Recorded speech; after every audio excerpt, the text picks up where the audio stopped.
So if you can remove the glue, you might be able to remove the base, or you might have to take a hobby knife and just cut it off. But interestingly enough, the original bases for HeroQuest were round. If you watch the original HeroQuest commercials from the UK or the US, you'll see that they used round bases. And then the nice thing about a round base is that you can rotate the character pretty easily to face their opponent. But facing the opponent has no, I mean, that's not part of the rules. It has no bearing on gameplay at all. So if your character's facing, has his back to his opponent, it doesn't matter. So that's not so important. But yeah, in the original game, they decided on, but the cards, so the alchemist shop at the front of Keller's Keep in front of the Witch Lord, they have just pictures of the cards. And there's actual equipment cards that are of those potions. So you actually get two copies of each one. So like the potion of dexterity, instead of just, okay, I'm reading the description, I'm writing it down on my character sheet, there's an actual picture of a card and there's an actual card that you can hand to the player, which is kind of cool. And so you've got actual cards of those potions. And at the end of the quest book, you've got the Keller's Keep and Turn of the Witch Lord artifacts, the new ones, like these, but they're full size cards. And not only is there a picture in the back for reference, there's an actual physical card, full size, that you can use. Another change they made is so instead of in the new version, so instead of a big board where it shows like a menu where you pick your items that you want to buy in between quests, they're just going to use equipment cards. So equipment cards, just like the European version, they're used to doing that, which is kind of cool because you can do like random draws, like what kind of equipment did you find? Oh, you found a bow, or whatever. So now the original equipment cards in the European version, there was no dagger, there was no longsword, so they obviously had to put those in. But they also added the hand axe, which was a weapon from the European version. It's two combat dice. Now they raised the price to 200 gold. They made it more expensive. So it's just like a short sword, except you can throw it. It's just like a dagger. When you throw it, it's lost when it's thrown. There's no spear. They didn't bring back the spear. They didn't bring back the cloak of protection. Of course, the wizard can still find the wizard's cloak and the wizard's staff. But if you want a cloak, you're out of luck otherwise. But they did add in the rapier. So the rapier is a 2 attack die and diagonal attack weapon. 250 gold, and it is any hero can use it, not just the bard. Okay. And they also introduced the wand, which is I think 125 gold if I remember correctly. It's a 2 attack die distance range weapon, and only the warlock can use it. Okay, fine. So people that don't get the mythic tier don't care about those weapons. What else is different? Oh yes, so the potions from Keller's Keep and Turn of the Witch Lord Alchemist Shop, they are actually considered equipment now, so you can buy them, which of course you could, but so they're considered equipment. So you can buy the potion of dexterity, battle, restoration, and venom antidote. Those are the four. They're the same in both those quest packs. And actually, some of the new quest packs that they created. So the Prophecy of Telor was the Stephen Baker one, which that's the one I'm interested in the most. And then Teos Abadia did the Spirit Queen's Torment, which supposedly has you making alliances with the orcs at times, or having orc characters that aren't necessarily evil, which some people found controversial, but we'll see how it plays out. It might be okay.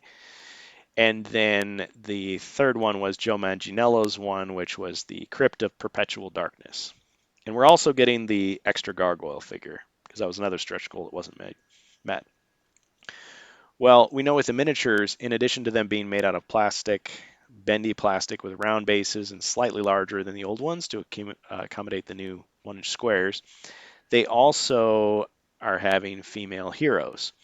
So I mentioned that previously, that you've got female versions of all the heroes. The default game system for 2021 remake, though, comes with a female elf. So everybody gets the female elf. To get the male elf, you've got to order the game through the Hasbro Pulse website. And then you get a box that includes female versions of all the other heroes and the male elf. So for what it's worth. And the designs of the characters are slightly different. So the barbarian is like perched on top of some rocks. He's got this dynamic pose. And the elf has a bunch of armor, like plate armor on. And the wizard has a different looking staff, and he's like, it's got like a half of a, yeah, it's got a crescent moon on the end of it instead of just like a diamond or square or whatever it was on the end of his staff before. And it's done in a more modern style, more, some have compared it to anime or World of Warcraft. So the barbarian sword is this huge oversized blade, kind of looks like something from Final Fantasy, and then the dwarf has this huge, like, the dwarf is, feel like he's similar in size to the other heroes. He's not like a short guy. But he's proportional, so he looks like a giant baby. He's got a giant head, and his hands are really huge, and he's just like a cartoon character come to life. And he's got a huge battle axe. Like his battle axe, the head of his axe is gigantic, very impractical, but whatever. It's a certain aesthetic, a certain look. And some of the orcs have giant weapons too, but there's male orcs and there's female orcs. Only a few female orcs, but they have a more of a feminine physique to them. And you've also got the Dread Warriors. You've got um, the standard one. He's got a big, huge shield. So he didn't never had a shield before. He got a shield and a mace. And then there's an alternate version for the Mythic tier people where it's a female Dread Warrior under the armor, and she's got a sword and a shield. So again, instead of an axe. So I guess to make them look as little like Chaos Warriors as possible while still kind of having that sort of evil knight kind of vibe to them. I think the gargoyle looks more like a generic demon. The Hero Quest gargoyle looked like what they call a bloodthirster in Warhammer, and the bloodthirster was inspired by the Balrog from Lord of the Rings. So kind of like this, I guess, sort of a demonic dragon man type character with big wings, but instead of having a whip now and a jagged sword, he's got the jagged sword and like a pole axe type of weapon, like kind of a long handled, maybe you could call it a halberd, something like that, an axe with like a long handle. And what else? Oh yes, so the zombies, instead of having these giant cleavers or that they used to have, there's a female zombie that has a machete, which is a mythic tier character, and then the standard zombie has a sword and a shield, which I think is really generic. Now the new skeletons still have a scythe. Some people call it a scythe, but a reaping instrument, which I think is cool. But they, instead of being completely naked, like just bones, they have like bits of clothing and little bits of armor hanging off of their bones. And there's another version of skeleton which I personally think is meant to be a female skeleton, but unless you measure the pelvis and everything, how are you going to know for sure? But that skeleton has a sword and a shield and a helmet. So, and like a little like dress skirt type of thing. Now, instead of femurs, they've got abominations, which to me look like kind of like the Sharkticons from G1 Transformers, if anybody remembers those guys. Kind of like a shark looking, the face kind of looks like a cross between a shark and a frog, and the body is kind of a fish man type body. So, not quite like the creature from the Black Lagoon, but kind of like a cartoon fish man, swamp monster type of thing, instead of the femur, which was the one-eyed, club-tailed lizard man giant. Now they're big and they carry spears or tridents now instead of battle axes. So I mean, it's a cool-looking monster, but it's not a femur. Definitely not a femur. And what else? Let's see. The Yeah, so there's all kinds of miniatures, and there's different variations. So you've got orcs that have hammers now. You've got orcs that have maces. You've got orcs that have halberds, and I don't think you have any orcs that have cleavers, and you don't have any orcs that have flails, which is darn. I liked my flails, the ball and chain with the spikes at the end, which probably wasn't really used in battle in the Middle Ages, but it's kind of entered that. Um, it's a trope in fantasy fiction that everybody had those because it's such a deadly and chaotic weapon. Oh well. But then you've got goblins, and the new goblins, I don't like the way they look. I think they look okay, but they look like they belong in a different game. They've got huge heads. They look very comical, very exaggerated, very cartoony. To me, they remind me of Dobby from Harry Potter, and I'm not a Harry Potter fan, but whatever. They look more like kind of like a cartoon version of Yoda from Star Wars, and Yoda is a goblin in my view, but they don't quite look like the old goblins, so whatever. But you've got goblins with cleavers, you've got goblins with like Wolverine style claws, like strapped on to their arms. In the mythic tier, you've got female goblins, a couple of them. So equal opportunity for these different monster classes. You've got female mummies, which I think actually the female mummy looks kind of cooler than the male mummy. The male mummy kind of looks, I don't know, just so exaggerated and cartoony in my view. But actually, when you see the miniatures versus seeing the CGI 3D renderings, the pre-renderings, I think they look a lot better in the finished form than how they started. So I don't object too much to those.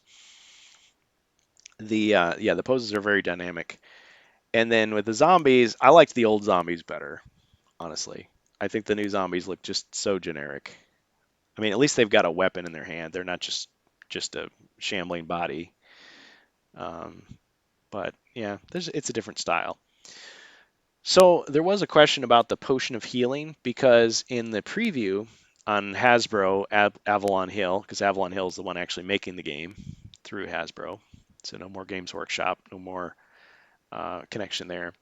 The potion of healing they showed said it restores 4 body points. Well, that was a mistake because that's how the European version potion of healing worked. Is you draw the treasure card and it's 4 body points. Well, in reality, the North American version was supposed to be roll 1 red die. It's like here, you roll a red die, and it could restore anywhere between 1 and 6. That's how it is in the finished version. So they corrected that error. And the treasure deck is still 24 cards, and everything's the same, in fact. The only thing they did was they replaced the normal pit that you fall into with a spiked pit. So let me show you. So like this is originally what it had. These holes that you fall into. I guess to avoid confusion with like, oh, is that a pit trap? Is it different? No, it's just a spike pit. So they have 2 spike pits instead of 2 regular holes. So the treasure deck is exactly the same, practically speaking, as the original version of the game. So no rule changes there at all. With the artifacts, you got the same artifacts. You do have a few extra artifacts. I think even if you just get the heroic tier, just the regular game system, you'll get a few artifacts that belong in the expansions, which is cool because you can put those in your own quest too. So what are some of the new artifacts? So there's one that's called, let me get the actual names here. Not that they matter too much, it's more what they can do. But you've got the, let me just find it here. It's a long list. Okay, so there's the Rod of Telekinesis, which really all it is it just allows you to, um, it's like a Tempest spell. It causes the monster to lose their turn, but they can roll to see if they get out of it. So if they roll a 6 for, yeah, they get to roll 1 red die for each of their mind points. If they roll a 6, it's defeated. So it's like Tempest that causes the monster to lose a turn, but they have a chance to get out of it. So that's the Rod of Telekinesis. There's also Fortune's Longsword. It's just like a regular longsword, except once per quest, you can re-roll 1 of the dice. So, okay, so it's just a slightly better chance to get a good hit once in a while. There's the Phantom Blade, which is just a dagger, except that, and these are all artifacts, mind you. The Phantom Blade, it's a dagger, but kind of like a magical throwing dagger. So the magical throwing dagger, you can throw it at any monster you can see, and it's an instant hit, unblockable. But once you throw it, it's gone. Well, with the Phantom Blade, it's a regular dagger, but once per quest, you can just do an unblockable hit. It's not by throwing it, but just by slashing. So it's supposed to be it passes through their armor. They can't defend against it. So if you get a skull, they take a body point of damage. So that's kind of cool. The Ring of Fortitude is kind of like the Talisman of Lore. So the Talisman of Lore is an artifact where when you put it on, it gives your character 1 extra mind point. So if they lost a mind point, it restores it. If they're already at maximum, it raises their maximum by 1. The European version, you got 2. North American version, you get one. But the cool thing about that is, okay, well, what are mind points? Well, in some quests, you can have your mind points taken away. And if you get down to 0, you're unconscious, which means you're out of the quest. So you're effectively dead. It's just that you can come back in the next quest if somebody survives. So you don't want to lose all your mind points. Also, what can happen is mind points allow you to defend against magical attacks. So later in the quest, you get these chaos, or I guess they'd now be dread sorcerers, who use spells on you, and as the hero, you're trying to resist the spell. Well, if you're a barbarian, you've only got 2 mind points. So mind points are kind of important. The wizard, yeah, he's got 6. So he's got a lot of chances to try to break the effect of the spell. Barbarian doesn't have much, so if he puts the Talisman of Lore on, phew, he's going to get an extra chance. Well, the Ring of Fortitude is the same concept, except instead of with a mind point, it's a body point. So the wizard could put it on and he gets 1 more body point because he's only got 4. So in combat, he's weak. I mean, whereas the barbarian's got 8. So if he put it on, he'd have 9. So that's what that does. Then there's the Crown of Shadows, and I actually forgot the Crown of Shadows. I forgot to put down its abilities. I could be wrong. I want to say it gives you an extra defend die, but I could be wrong about that. That seems so generic. So sorry. I don't remember the Crown of Shadows, and I'm not sure what other artifacts there are. But the Rod of Telekinesis, Fortune's Longsword, Phantom Blade, Ring of Fortitude, and Crown of Shadows are the ones I know about. But they are featured in the new quest books, which you would only get access to if you got the Mythic tier. So I guess the point is, if you get the game system and those artifacts are in there, you just use them for whatever you want, or it might be a teaser to try to get you to buy the Mythic tier. But the thing is, the Mythic tier stuff, I don't think they're going to sell it in stores. I think it's just going to be the game system, Keller's Keep, and Return of the Witch Lord. And there's been a lot of speculation because they showed a poster in the back of one of the Hasbro videos of the Frozen Horror. So the Barbarian Quest pack is going to get remade. When? Who knows? They haven't even acknowledged it yet. They've just made little jokes about, hey, everybody needs to chill out because it's about ice and cold and winter. And they've shown that poster a couple of times. So it's probably coming out. I think some game shop even was offering it for pre-order, but no pictures. So I guess the Barbarian Quest pack is coming out, and well, bless them because there's a lot of playtesting that thing needs. I mean, it's extremely hard, and a lot of the quests are broken. I mean, there's like stuff that's missing. There's stuff that's not explained very well. They have traps that are set up in a weird way that don't make any sense. There's a couple places where you can just die, like you just die, because let's say you've got a solo quest where the barbarian, like if he opens a certain door, there's a monster there called a Yeti. And if the Yeti attacks him and does even 1 body point of damage, he immediately puts him in a bear hug. And you can't break the bear hug. You take damage every turn from the bear hug until you die. And the only way to break it is for somebody else to kill the monster, like hit the monster off of you. Now, the nice thing is when he's in the bear hug, the Yeti can't defend. So your buddy can just stab him and kill him. But he's got a few body points. So if the way the Barbarian Quest pack starts out is there's solo quests. There's 3 quests you're supposed to play by yourself as the Barbarian. So none of this 4 hero stuff. You're all by yourself. The Barbarian's pretty tough, but he's all by himself, and it's supposed to be for a beginner player, a player who's never played before. And it's super hard. And if you open that door, the Yeti is going to get you and kill you because no one can come in until like hack him off of you. So there's a couple of problems with that. That's going to make the person so mad they're never going to want to play again, and they're not going to get to join the other heroes, catch up.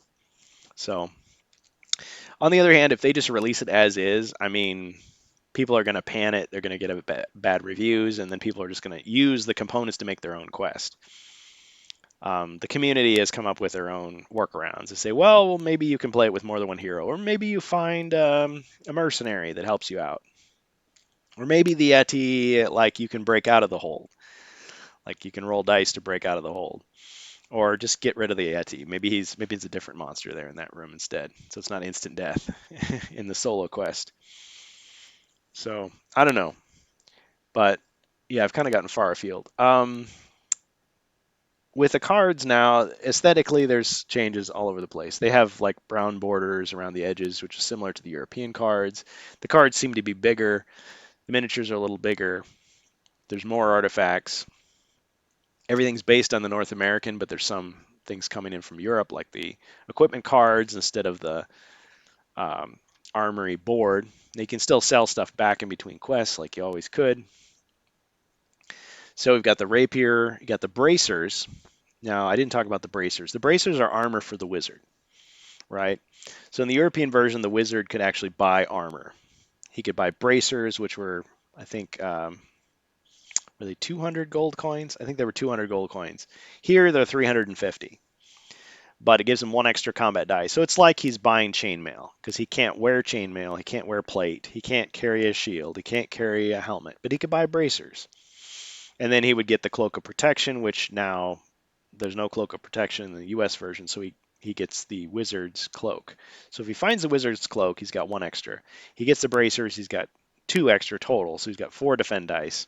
Still weaker than the other heroes who could have 6, plate plus helmet plus shield. Um, like the barbarian or the dwarf or the elf could have that. Or Borin's armor instead of plate mail. The thing about the bracers that I'm curious about is it doesn't say it's restricted. So in the European version, only the wizard could wear bracers. So what if someone besides the wizard wants to wear them? Well, no problem. But here's the issue. Chainmail still costs 500 gold. Why would you ever buy chainmail when you can get the exact same benefit for only 350 by buying bracers?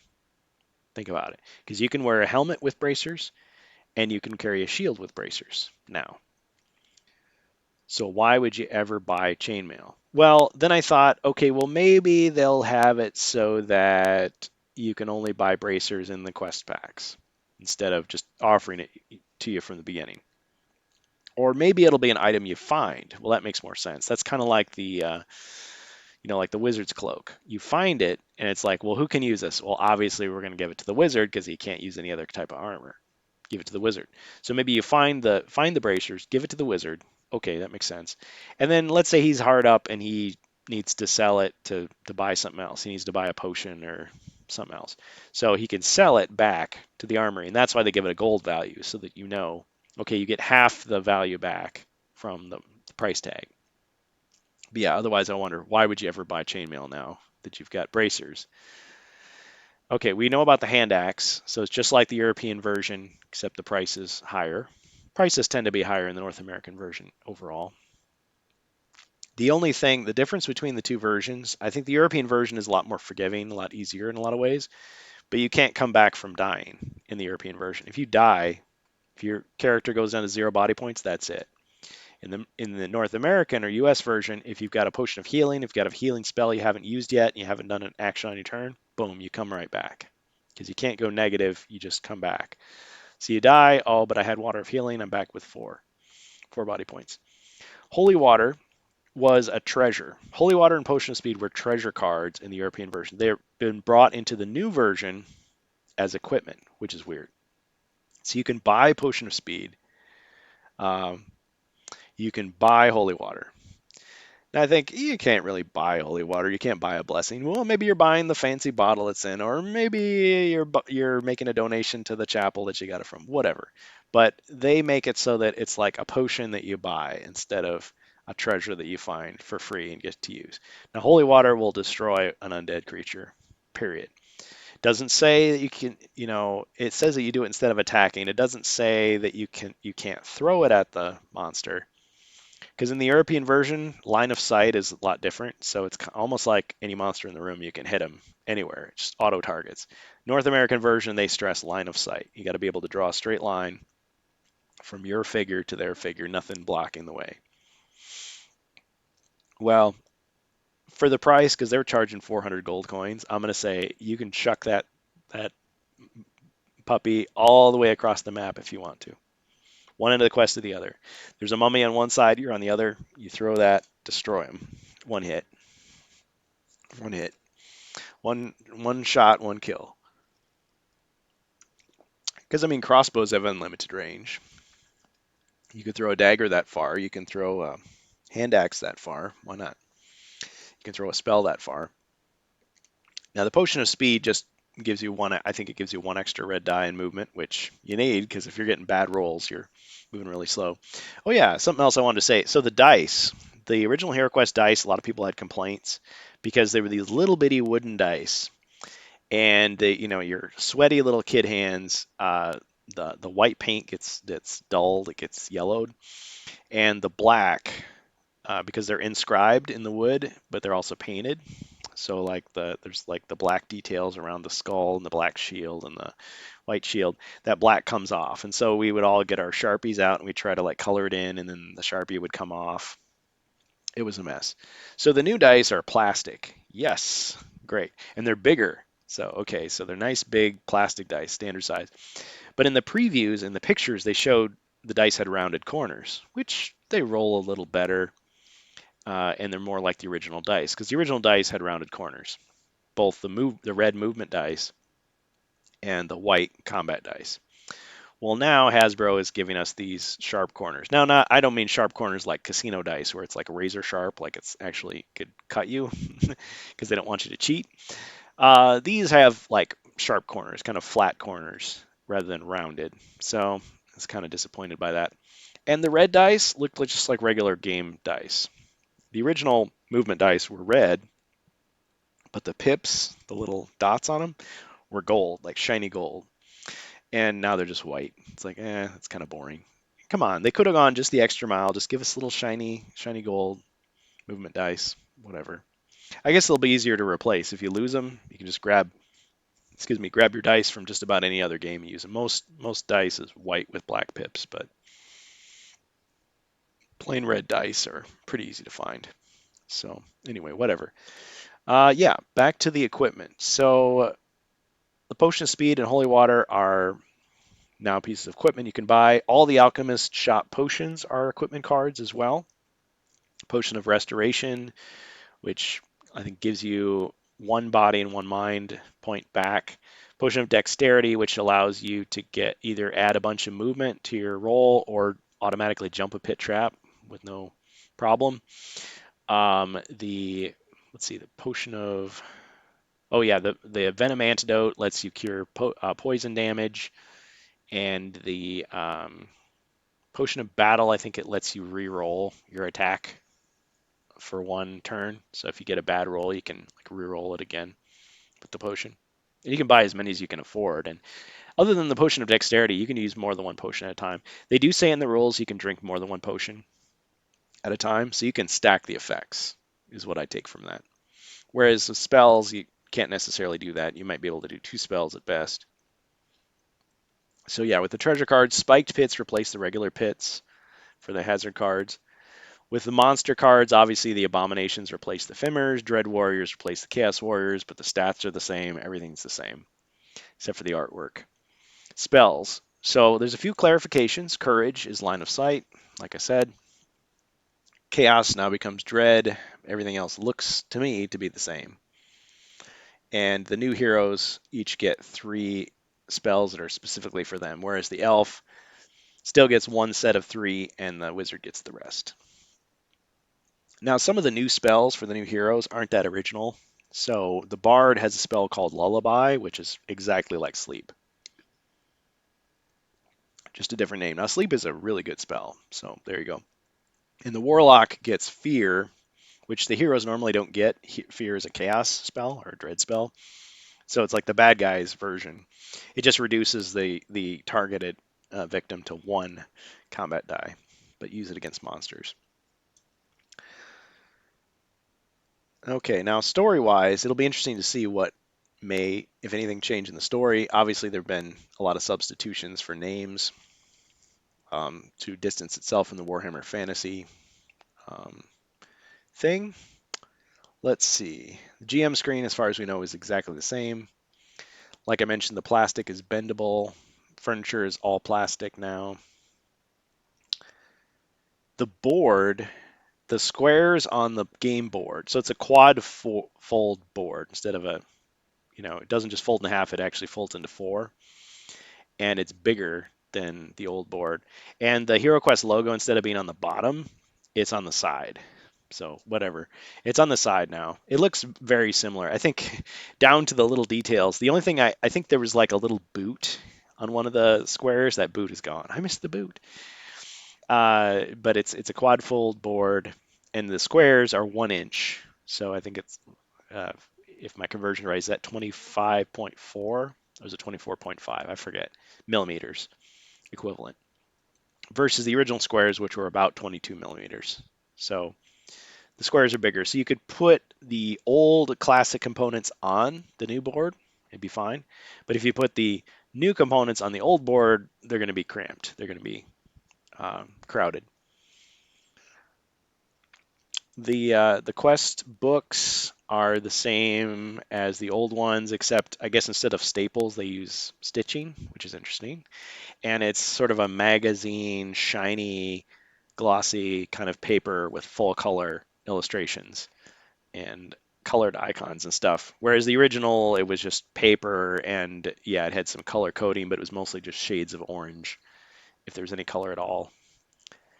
Or I guess in the European version, there was a lot of red ink, I guess to prevent you from photocopying it. But they actually do say on there, well, because they made the quests black and white, is in the new book as well as the old, they say permission is given to photocopy these pages for personal use.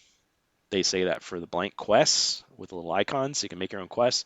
They say that for the cards, so you can copy the cards in the expansions, and they also and potions and stuff. And they also say it for the tiles. So like in the expansions, there's new tiles. They say go ahead, photocopy these, cut them out, whatever, so that you don't have to cut your quest book up into little paper dolls. Let's see. So I already mentioned the changes, the rule changes, which are very few and far between, if any. I mean, other than the drinking more than one potion at a time, which might have been in the original, I just don't remember. Even though I read out the entire instruction manual. What else? Yeah, some of the names are changed. Very few clarifications. Yeah, I already mentioned about the healing spell. Let's see. So all the artifacts from the North American version are still there in the new remake. So a lot of those artifacts did not exist in the European version. Like the Elixir of Life wasn't there, the Armband of Healing, all that stuff wasn't there.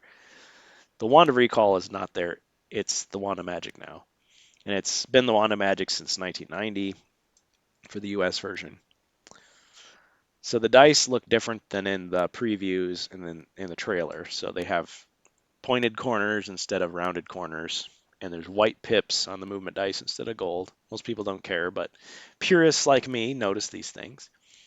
The character sheets, I don't know how many sheets are in the pad. I don't know how big the pad is. I'm guessing it's probably slightly larger, slightly wider than the original, but all the information's the same. So there's no new stats to worry about. The little battle axes, the illustration is just, it's a different illustration, so it's just slightly different. Same concept, but yeah, tracks your gold, body points, mind points, quest completed. So that's the same, and you can photocopy those things, obviously. So it looks like there's at least 4 new artifacts, and I think they come with a game system, but they're used in the new quests. Now, there's also 2 little single square tiles that we've noticed in photos that nobody knows what they are, and we're not sure if they're explained in the rulebook or not. There's one little tile, it's purple. Sorry, I'm starting to get a little scratchy throat. It's a purple tile, and it shows like this. It looks like kind of a gold amulet, kind of like a little eye symbol. And on the other side, it has what they call the Zargon symbol. It's another little eye, but it's stone. And so we're not sure if that's like flipping a coin, like if there's some situation where you're not sure what to do, let's 50-50 chance, flip a coin. I mean, normally you'd roll a combat die for that. And if you get a skull, it's one thing, and if some not a skull, something else. It might be meant to be like the Star of the West, because there's a Star of the West object that you find later in the game, but there's no card for it or anything. It's just, oh, you found the Star of the West. Could be that. Others have suggested, well, maybe it's a marker, like when you do a spell, like, oh, yeah, that monster is asleep, so you put the marker next to him. Or maybe it's so you can remember where a trap was. Like, well, the floor looks weak. Okay, let's put that tile there so we remember it. Or maybe it's explained. I don't think they would make a tile like that just for no reason. Just to say, oh, here's something for your imagination. Here's a little token. But it looks like it's bad on one side, good on the other. So it might be like you flip it. Another thing we thought of is, well, maybe the Zargon symbol is to decide, okay, maybe one side is Zargon, one's Mentor. So maybe when you start the game, instead of just, you know, the instruction booklet says, hey, if you bought the game, if it's your game, you get to be Zargon. If you gathered your friends together. Some of them they say, well, you should roll a die to see, okay, do you want to be a hero or Zargon? Next person, do you want to be a hero or Zargon? You know, you roll, so like the highest roll gets to choose first, second, third, fourth. And if nobody is the fifth player, nobody is chosen yet, then they have to be Zargon. Like, why I got to be the bad guy? Maybe with the flipper, you flip it and to see, you know, the first person, are you going to be, oh, I got the Zargon. Maybe I'm the GM. Who knows? You could use it for a lot of different things, I guess. Just like, you know, you've got a list of equipment cards. You could do it like this. You could say, hey, you found a weapons rack. I wonder what weapon is there. Let's do a random draw and see. Oh, you got a longsword. How cool. You could do it like that. Yeah, that's a cool thing. Same reason I've got a potions deck. I mean, you could take an equipment deck and you could just have only the potions and say, okay, well, you found a mystery potion. What is it? Potion of healing. Oh, okay. Yeah, good. Whatever. I guess it wouldn't be a potion of healing, but just like you have a treasure deck, you know, you get a random draw. But those are house rules. Those are homebrew rules. Okay. Another question we had is Rogar's Hall, or kind of looks like Roger's Hall, but it's Rogar's Hall. That was a free quest that Stephen Baker designed, and he said what he wanted to do is make a test for the heroes, and he wanted to use the mentor figure. So he's just a guy that kind of walks you through the quest. But it's a super hard quest. It's like, why would you ever play this? You're not going to win, and you get nothing to show for it except 150 gold. I mean, it would maybe turn people off a hero quest, but it was just something he wanted to play around with and release to the public. So the question is Rogar's Hall one of his quests, or did he write 10 more quests for his Prophecy of Telor? We don't know. We don't know yet. No one has confirmed whether. But we think each of the new quest packs is 10 quests, so there's actually 30 plus the 14 game system, Keller's Keep, and Return of the Witch Lord each had 10. So you have the 34 plus 30 more, so it's 64 quests for the Mythic tier people. The Heroic tier people would only get 34 quests. Rogar's Hall, everybody gets it, or Rogar's Hall. Now, the trial is the first quest, just like the North American version, not the maze. Now, the trial is one of the hardest quests. So a lot of people played just the trial, and they played the trial over and over again, or they played it once and they said, you know, Hero Quest is not for me. It's too hard. I don't want to play it. And they got frustrated and quit, which is unfortunate, but it really is a trial. Trial by fire, a lot of monsters, no traps, but it's really hard. A lot of heroes get killed in that first quest. Some people suggest playing the trial as like your fourth or fifth or sixth quest or near the end instead of first. Because after that, you've got the rescue of Sir Ragnar, and then you've got Prince Magnus's Gold. Prince Magnus's Gold? Or, oh, Lair of the Orc, Warlord. Yeah, I forget the order, but the other quests that you play after the trial are a lot easier. Whereas in the European version, it was the maze. It's just everybody starts in a different spot, escape the maze first, and you get 100 gold. And there's just a couple of orcs. It's very easy. That's much more of a beginner quest. But yeah, we're all curious about the quests. Um, so did they incorporate the new heroes or not? So the question is, can you use the new heroes in the old quests? Is that going to break anything if you do that? I think that we know right now it's probably such that the new heroes get introduced in the later quests. So like the Bard is an orc, and in the Spirit Queen's Torment, they explicitly say you can use him from the start. If you don't use him, if nobody plays as the Bard, he's a non-player character that you meet. So that's kind of interesting. Spoiler alert, by the way. So you could do that with the new heroes. You could just make them a non-player character. Like, oh, you find a mercenary, or you find a prisoner, and it's the warlock, and now he can fight by your side, or she can fight by your side, whatever. But if you took out the wizard and put the druid, like would that break the quest from the game system? Probably. So the question is, did they make any alterations so that you could use the new heroes in the old quest if you want to. Because actually, if they don't release the Mythic tier stuff to stores, then only however many hundred or thousand people bought the pledge edition for the fundraiser get it. And so most players are going to have no clue about these new heroes and they're never going to need them. And so why would you put the rule in? So I'm kind of thinking that they probably don't even mention it and then just you just use your imagination. And so when it says dwarf, you go, not the dwarf. Actually, they meant the bard. Like, okay. But all those guys have spells, so it might be easier. I think two of the characters have low body points and the other two have high. Like one has 6, one has 5, and two have 4. Or no, 6, 5, and 4 because there's only 3 of them. So yeah, they're not that powerful, but I mean they've got magic, so and they could get better equipment. So I think one of them has wizard restrictions and the other two don't. Yeah. Okay. So are the tiles double-sided? I think they are for the game system and for the Joe Manganiello Dragon Pack, Crypt of Perpetual Darkness. But for Keller's Keep and Return of the Witch Lord, they're single-sided, which actually corresponds to the original versions because in the original game system, you flip a tile over, like a, they don't have skull tiles, but maybe it'd be a skull on one side and a pit on the other, or it'd be a secret door on one side and a stone block on the other, falling block trap on one side, whatever. Well, in the European version, I think with some of the tiles, like in Keller's Keep and Return of the Witch Lord, it'd be like an extra pit trap on one side, but on the other side is just black. Well, in the North American version, they use cheaper paper, like thinner cardstock, and so it's just white. It's just paper on the other side. It's paper on one side and then the tile on the other side.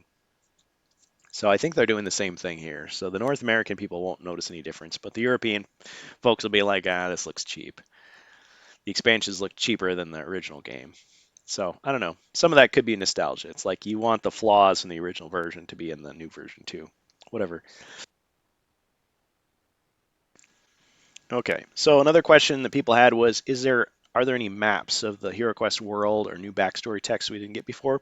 We don't know any other story details. We know some of the names are changed. Calling it the realm and the king instead of the emperor and the empire kind of makes things seem smaller, like it's a smaller adventure. The empire sounds like, ooh, it's vast, this vast world.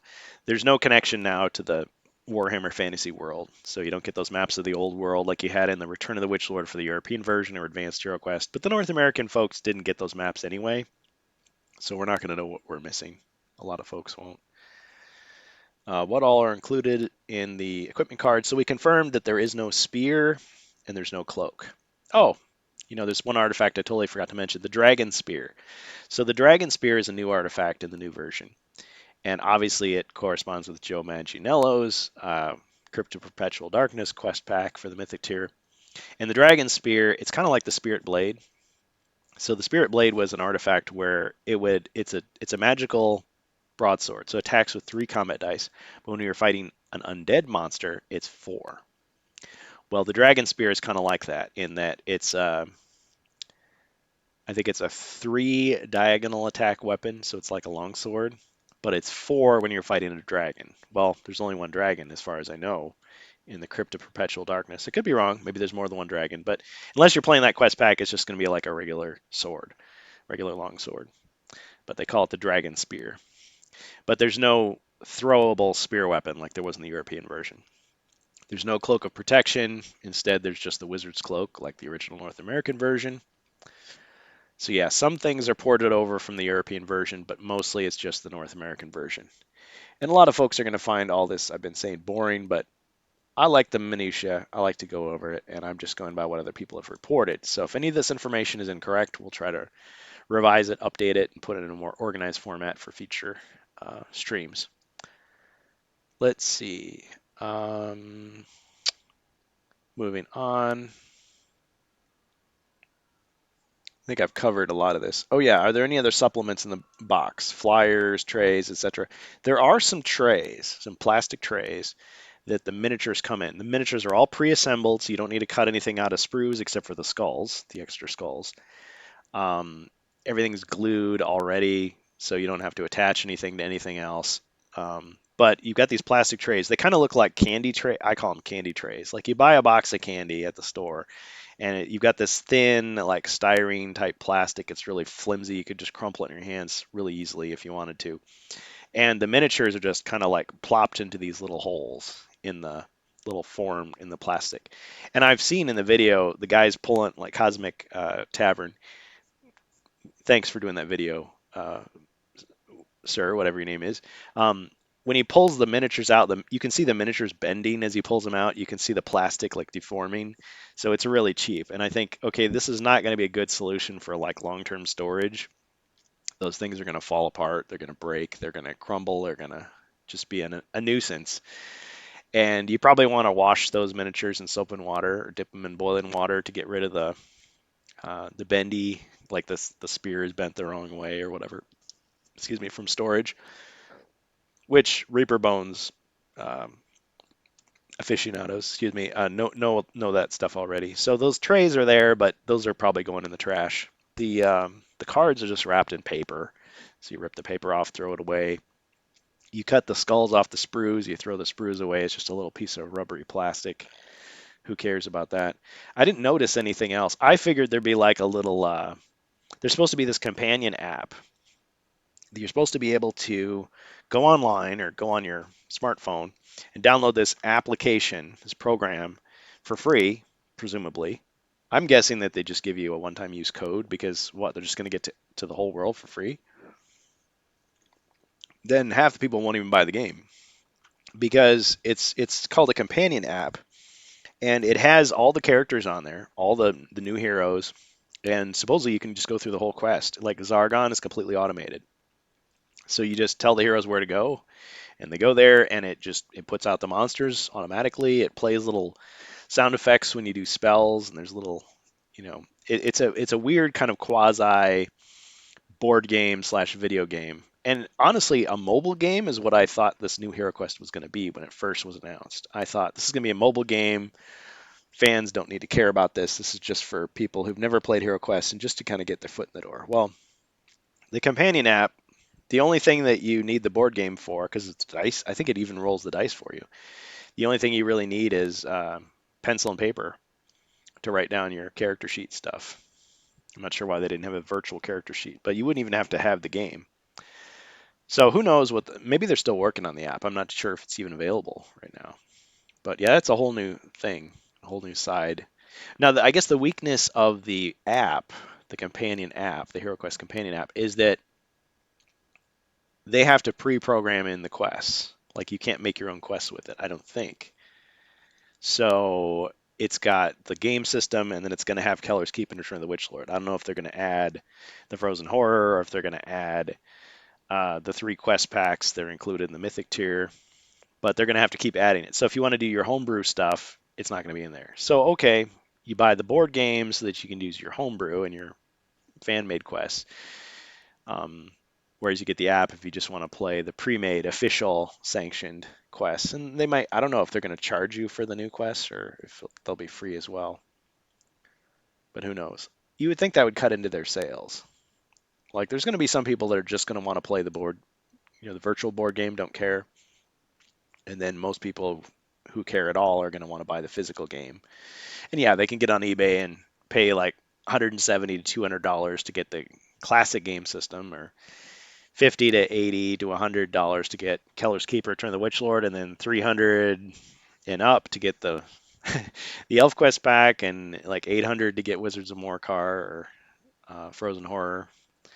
$500 for Dark Company. Just ridiculous prices. Whereas $150 for the game system, plus Keller's Keep and Return of the Witch Lord, or just $100 for just the game system.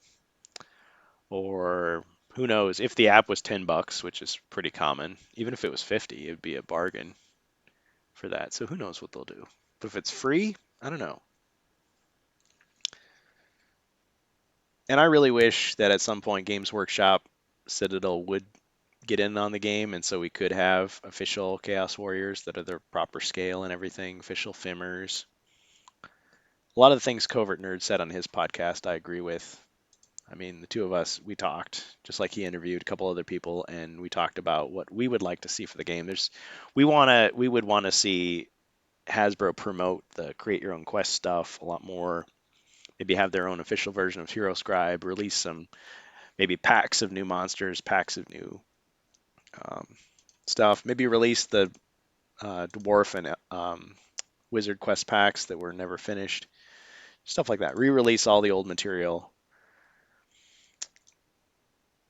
So I'm gonna check and see on the inn if there's any more updates. So again, I'm just reporting what other people have already reported. I'm not breaking any news here. So until I have my own set, I can't tell you what's in there other than what others have said. Yeah, so there's no new updates in the unboxing thread. Let me just check yield in. Some people have posted pictures. I may do some pictures. Another guy on here, Shadzar, shout out to him. He is all about the pictures. He's all about the electronic text. He's going to be showing you all kinds of stuff, I'm sure. Oh yeah, the old tiles had sharp corners. The new tiles have almost rounded corners. Not perfectly rounded, but they look a little bit more rounded to me, especially in the expansion, Crypt of Perpetual Darkness. The cards look quite a bit bigger. I'm not sure the exact size, but they look quite a bit bigger. More like, to me, poker cards or even possibly index cards. I don't think they're Trump size. Trump cards are huge. The doors are about the same size. The barbarian is a bit taller. The goblins are just barely taller. Mostly it's the base. The base they're standing on is like a stepping stone. It's not really flat. It's kind of bulky. The dragon is really tall, but he's not that wide. He's not much wider than the gargoyle, but he's really tall because it's like a pedestal that the dragon is perched on top of, so it kind of looks like a chess piece, like a fantasy chess piece. But a lot of the characters, especially like the Abomination, like the dynamic pose, are hanging way over. Like their arm is outstretched, the spear is poking out the side. Whereas with the classic Hero Quest, you just had the gargoyle had his big wings. It's like you could pull the wings off unless you glued them down. You could just pull them off so he wouldn't crowd. Like if you had a bunch of heroes around him attacking him. The quest books are of a similar size, just the material is different. And nothing is color coded anymore. Everything just like fits. So Keller's Keep and Return of the Witch Lord have black boxes with the artwork on the front, and the artwork is very similar to the Les Edwards inspired artwork from the original versions. Because the European versions, it was almost straight. Like he made these paintings, these fantasy paintings, and they just slapped it on the box. Whereas in the North American version, they kind of tweaked the painting a little bit. They maybe toyed with it a little bit, changed the way some of the characters look. So like the original Keller's Keep painting, it doesn't have all these extra orcs or goblins in the background. But the American version, they added that. Or in the American version of the Return of the Witch Lord artwork, they added like a couple other skeletal guys in the background, like holding axes, like they're coming to execute the captured barbarian.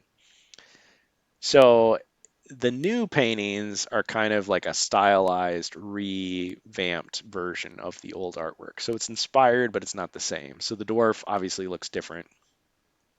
Interestingly enough, the original artwork of the dwarf from the classic Hero Quest that's on the character card is straight from Warhammer Fantasy. Like if you look at one of the old books, it's the exact picture of him. Dark skinned guy, white hair, um, cool as can be with his little single bladed axe just kind of chilling. Whereas everybody else is like ready for battle. He's just kind of hanging out like, what are you going to do? Or he just got done fighting and he's like, whew, taking a breather.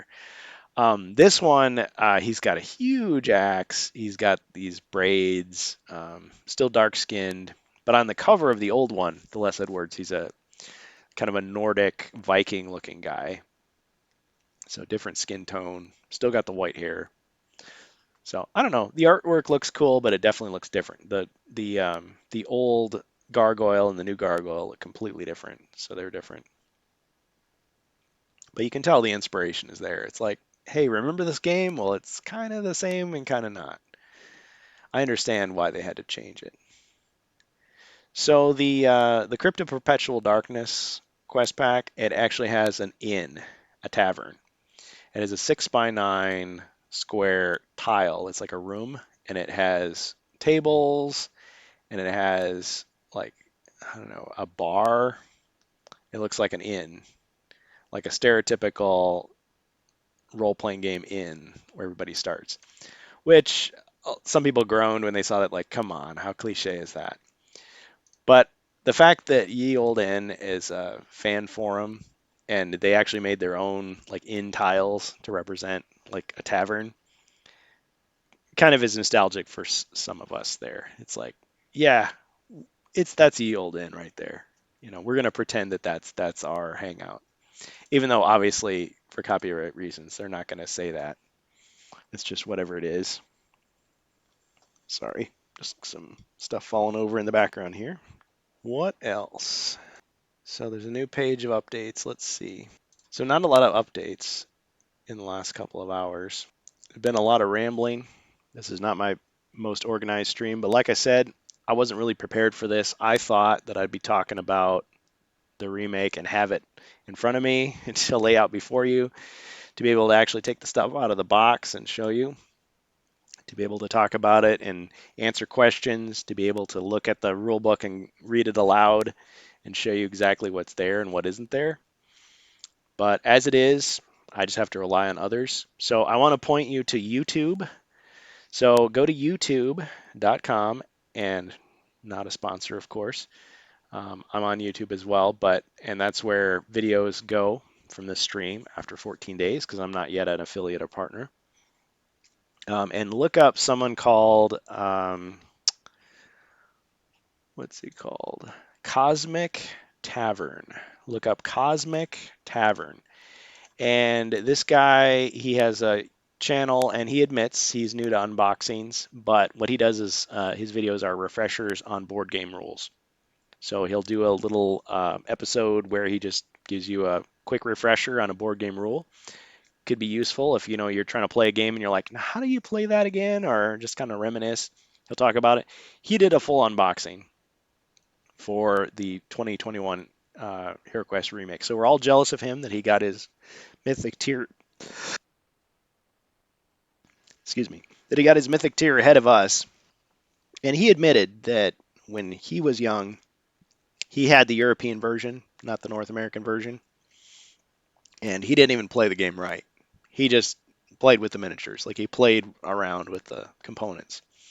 So he's learning the game for the first time, more or less.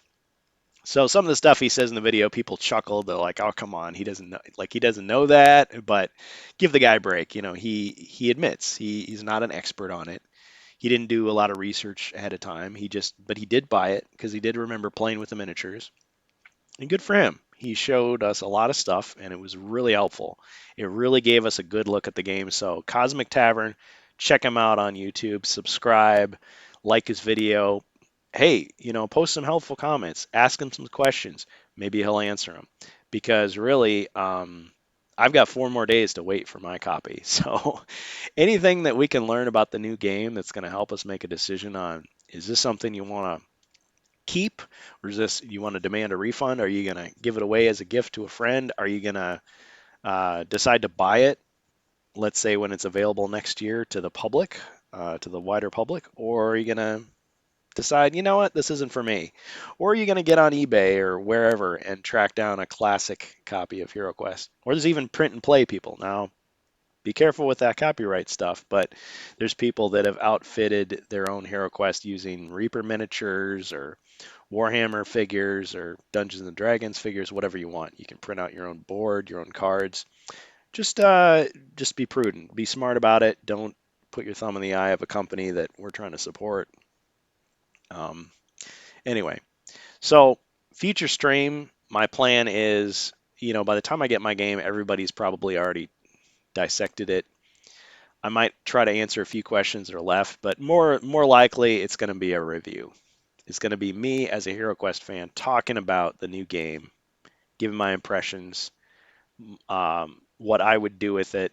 I mean, I have lots of ideas for creating new things. I mean, I love creating custom cards and alternate miniatures and custom rules, and I like playing with the ideas of the world and what's happening behind the scenes, new quests, and I love encouraging other people to make their own stuff.